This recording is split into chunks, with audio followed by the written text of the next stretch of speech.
Mirë dhe ne, faleminderit. Po më thuaj se për këtë pyetjes, kush vuan më shumë pas ndarjes, meshkujt apo femrat? Ele, normal që femrat. Po? Unë kam një rast konkret, për shembull, më ka vdek nana 38 vjeçare. Po? Mas një muje më është martu baba. Me pas qenë mami jam gjallë, kur për jetë nuk ish martu aq me njerë se është martu baba. Po, ç'është ke përjetu këto?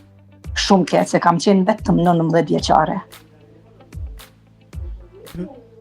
Se kum prit as motra, se jemi 2 motra, as unë se kemi prit mirë. Normal. Edhe pi ati momentit unë jam bind. Do shta janë mashkull të rallë që i më vujnë veç.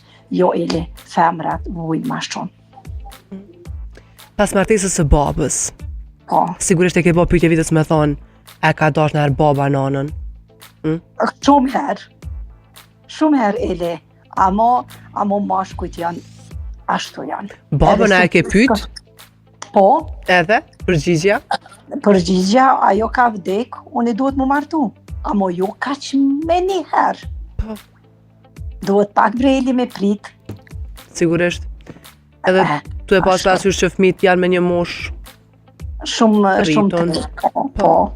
Po, amo ashtu ka qenë edhe unë jam e bindme edhe mendoj që gjithmonë mashkujt femrat ma shumë vuajnë. Shpresat ta ndroj shumë për telefonatën.